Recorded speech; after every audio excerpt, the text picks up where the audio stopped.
Hello, everybody, and welcome to the Michael and Patty Show for another exciting episode. Oh, this is going to be much more exciting than the last one. Hello, Patty. Hi, Michael. Today, we're getting into buying a property in PEI sight unseen. This happens all the time. It's happened more since COVID-19. Thankfully, COVID-19 is gone. But the amount of buyers buying in the province of Prince Edward Island has heightened as far as the numbers of people buying properties sight unseen because of the competition for properties. Not only that, but they're buying properties with no conditions, no home inspections, sometimes no water test or anything else. So they're taking some major risks. This video, I'm so used to YouTube, which reminds me, check out my YouTube channel. This podcast is going to show you how you can buy a property sight unseen, if you should buy a property sight unseen, and it's going to give you a whole giant overfilled toolbox of tools that you can access online to get information you probably didn't realize you could through the internet.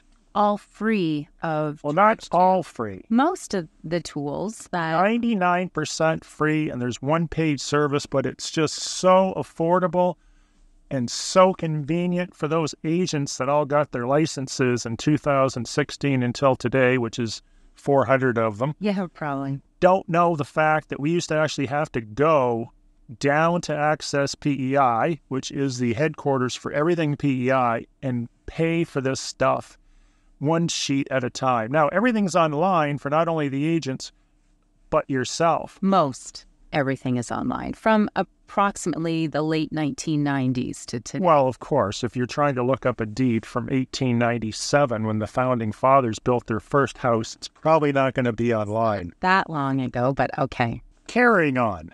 What's the number one rule about buying a property completely sight unseen? The number one rule: hire a home... No, Patty, no. It's don't do it. Don't do it. We had this in rehearsal. We got the documentations right here, which she read out loud.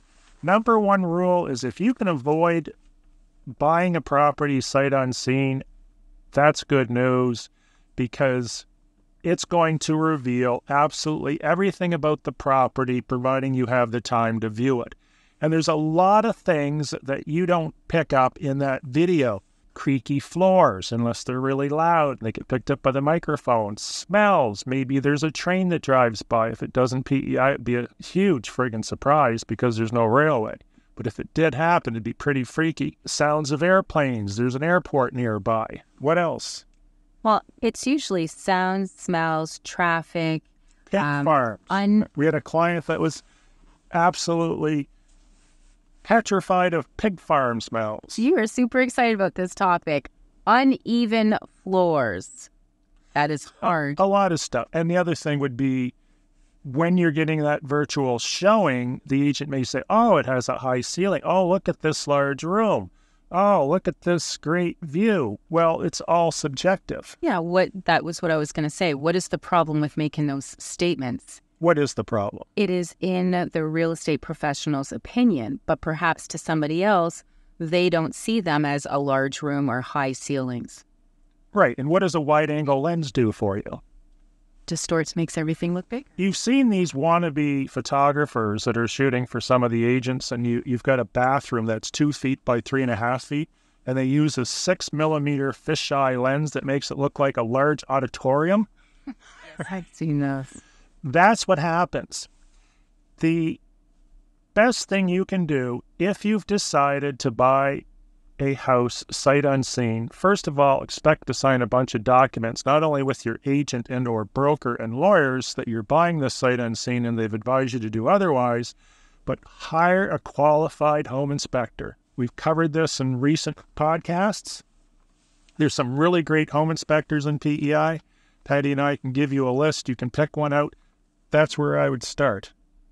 Absolutely. And making sure, again, I understand, don't do it. Don't buy blind when you're purchasing a home as sight unseen, as Michael had said it.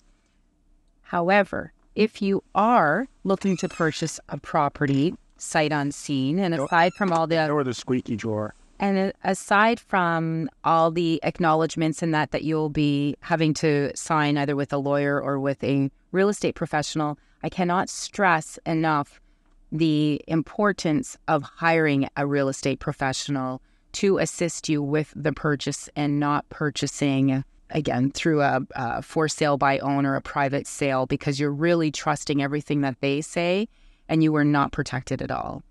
Well, that's certainly a brand new rabbit trail. We'll make that a different podcast.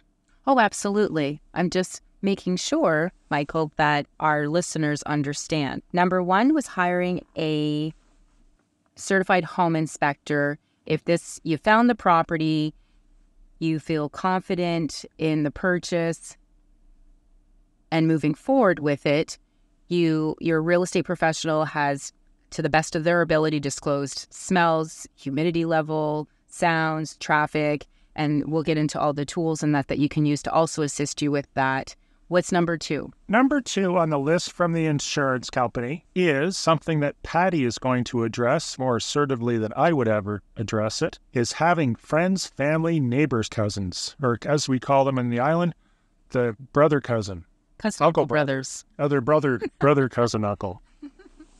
Yes, we do recommend against having, and that's it's a difficult line, because if you were to have a friend or a family member here, yes, it would indemnify the real estate professional because they could defer the responsibility and liability onto the family member and friend.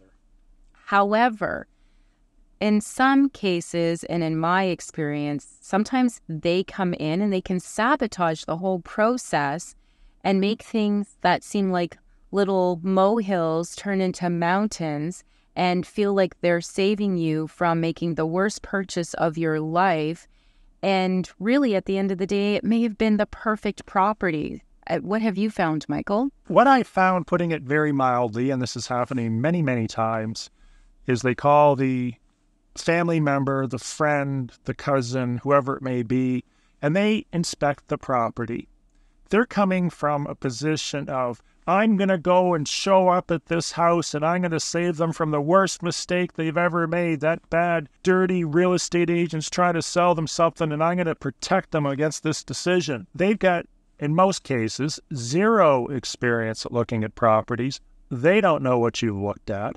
Obviously, if you're looking at a $45,000 home, that may just appear a little different than a $1.6 million home on the scale of quality. They are going to pick that property apart and they're going to point out all kinds of stuff that they have no knowledge base to even form an opinion on, and you're probably going to run the other way because you're not dealing with someone typically that's experienced, that's seen the properties that you've seen, and can make a subjective opinion based on the age, the price, and the condition of that home. Does that sound assertive enough? Yeah, and the market. So what's the market? Is the price on the property match the product? And if that's their price point, that's their price point. So we try... Insert funny stories at this point? No, we're going to keep going. Number 3, seeking confirmation from the seller that the virtual visits do not allow for confirmation of certain items and concerns, such as unpleasant or unusual smells in the house and the surrounding areas. Talking about surrounding areas, you did mention pig farm, but you never know if there is some sort of farmers, fields close by. Gun range. Some of the tools that we're going to send you will help disclose some of these Let's things. cover those tools now, and we don't need to read the insurance letter verbatim because it's kind of boring, unless you want to. No, that's fine. You seem very excited about the letter. I just want to make sure we're covering things correctly and not inserting our own opinions. That's all. Okay, but this isn't about this letter. So I get it. Let's get to the tools. Number one, most people realize that Google Earth is around so you can see properties from the sky. One thing I will advise you to do is check the date in the bottom right-hand corner so you know what year you're looking at. Google Street View works great. That's where you can grab the little man, pull him up to the road and look around. I did a video on that on my YouTube channel. Most of these applications I'm going to tell you about there are videos on my YouTube channel. You drag the little man, you can look around. In PEI, the Google car has an inversion here to dirt roads. Even though they've done dirt roads in other countries and continents, for some reason they don't like to touch them here. When you're looking at a property in PEI that's on a dirt road, there will be no view from the street. The second thing I use is I refer to it as the fastest mapping program on the island. You type in a property ID number. Every property in PEI has a distinct 3 to 8 digit property ID number. You type that in, it will draw a map. Not only will that show me the property from a satellite, but it will show me the property lines and allow me to measure. It will show me floodplains and water and all kinds of nifty stuff. Number 3 that I use, and this is a paid service if you're looking at real estate in PEI, I pay the money for it. It's called GeoLink, and it's put out by our taxation department in PEI, and that will allow you to bring up deeds, registrations, find out if there's any liens on the property that are registered, maps, who are the neighbors. It does all that stuff. It's super fantastic, and in many cases, it'll even show you what they paid for the property. Any other GeoLink tips? No, I think GeoLink is a great site. Right. The agricultural department has a mapping system that will show you soil types. Now, soil types are kind of complicated. However, there are certain codes you can look for, and you get a pretty general idea of what kind of property you're buying, whether it's complete swampland or it's viable farmland, depending on the soil codes. That utility is absolutely free. What other tools do we have? Oh, my YouTube channel. Almost 2,000 videos. Many of them cover actual communities. You have one too? Yes, my YouTube channel. I don't really cover the same little short videos that you do. You do an exceptional job on that. Well, thank you. What other tools do we have that we can use online? Well, in bringing that up, you just made me realize we've been talking about purchasing residential properties, and the tools that Michael has just disclosed. GeoLink will give you the surveys as well. Correct. Some of the tools that you've just provided for our listeners will help you if you're looking to purchase land as well. So all great, valuable tools. Yes, a real estate professional, typically we don't go out there and say, here's a piece of land. However, if that's what you're looking for, and to keep on topic here with purchasing properties sight unseen, some of those tools that Michael's provided are invaluable in helping you make the decision on purchasing a piece of land here on our beautiful island. Other things the agent can do for you when it comes to virtual showings is why not do a virtual showing on a piece of land via a drone? They can prepare a video for you, which will give you a much better perspective than an agent standing in front of a tree or a hedge or a bush saying, oh, here's the land. Yeah, you'll notice at my feet I'm standing on grass. And the other technology that Patty and I have, and we can do this on any home, as long as you can see the walls and the floor and they're not a hoarder, is we have the technology to draw up a floor plan. We have people. Do you have people? Yes, we have people. So if you do want a floor plan, that's something we can do. Obviously, these services will be provided to genuine buyers, not just someone that's a looky-loo that's emailing 20 different agents looking for a floor plan on the houses. Okay. Go ahead. So we'll continue. Number 4 was about being subjective statements, which we already covered. You're a real estate professional. Just don't trust when they say it's a large room or high ceilings. So what can the agent bring with them? A measuring device. Like what? A laser measuring tool. Very good. So if they bring a laser, they can pinpoint that right down to like an 1/8 or 1/16 of an inch. Yes. So if you are working with a real estate professional, because obviously Michael and I can't service everyone that's moving here, you are inevitably probably going to end up hiring a real estate professional on PEI, and we have some great realtors here. I would suggest you ask them, what is the height? What is the room dimensions? Just be very specific and not trust their opinion. Would you want them to read off the sheet? Oh, the living room. This is what kills me. You'll see a cut sheet. The living room's 11 by 12. The kitchen is 6 by 9. The bedroom is 11 by 14. What are the friggin' odds that any of those numbers are correct? Oh, well, that's a really good point, because they are probably not. It depends on Have you ever seen a house where every single room is perfectly rounded off to the inch? No. Do you know a builder that could build a house like that? No. Counting for the drywall and all the other, and the walls, and knowing exactly that every room is going to fit within one perfect inch. I agree. That's why you're probably better off referencing to a laser measuring tool opposed to the cut sheet.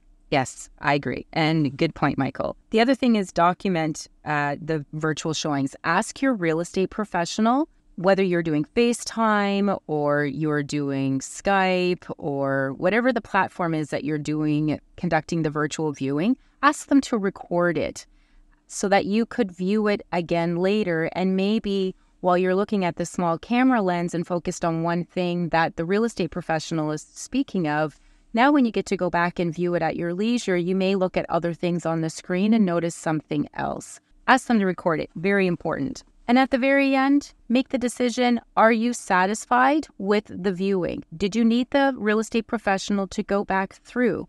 If there's something you feel that you've missed, it is not the time when you're buying sight unseen to be quiet. Let them know, convey to your real estate professional, because we're not mind readers and we don't know whether or not we missed something. We're human. We're trying to navigate our way through the house, looking through the screen as the best as we can, also while trying to look outside of the screen field so that we can make sure we're not tripping on anything or walking into anything. It is a bit of an art and a struggle to try to do a virtual showing looking through your screen to get the client the best take on the property that we possibly can. And the other thing that you can do if you want to share video with a number of family members, friends, whoever, is have the video do what I refer to as a candid video. Most real estate videos should be around 3 minutes or less. A candid video would be walking the entire property inside and out, looking at the fuse breaker panel, looking at the sump pump, the furnace. Everything would be in that video, but it might be 30 to 45 minutes long. And with reference to what Patty said and applying to how long it takes to look at a house, I have clients that go through a house in under 6 minutes. We have clients that take 3 hours. Depends on the client. And we don't know, having just met that person, what their personality determines. And many times, a lot of people end up going through a house for a second showing, and that's typically when they start to place their furniture and figure out where little Billy's room's going to be and everything else, right?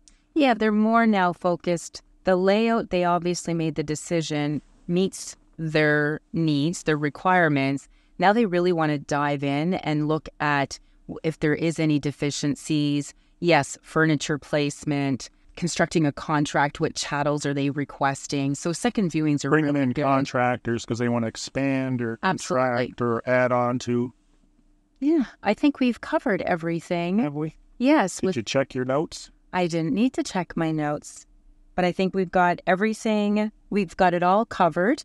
Make sure you have things in writing. Make sure you're working with a real estate professional. I would amend that by saying deal with a real estate agent or realtor that you can absolutely trust 110% to give you an honest opinion of that property. And sometimes that can be hard to find. How do I put this? Honesty is an expensive quality because it costs you a lot of money. And I find some people, ironically enough, and I got to run this by you. They don't want to hear the truth. And I always think of that Jack Nicklaus movie where he says, you can't handle the truth. Yes.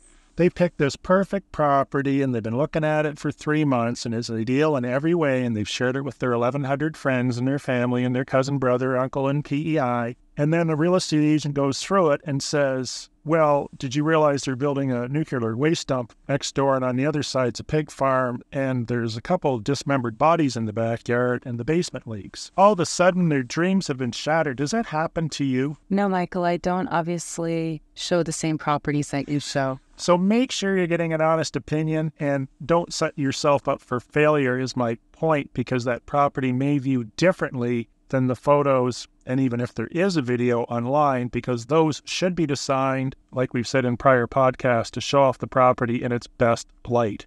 Correct. I agree. Well, that, I think, concludes our buying properties sight unseen and ways to protect yourself.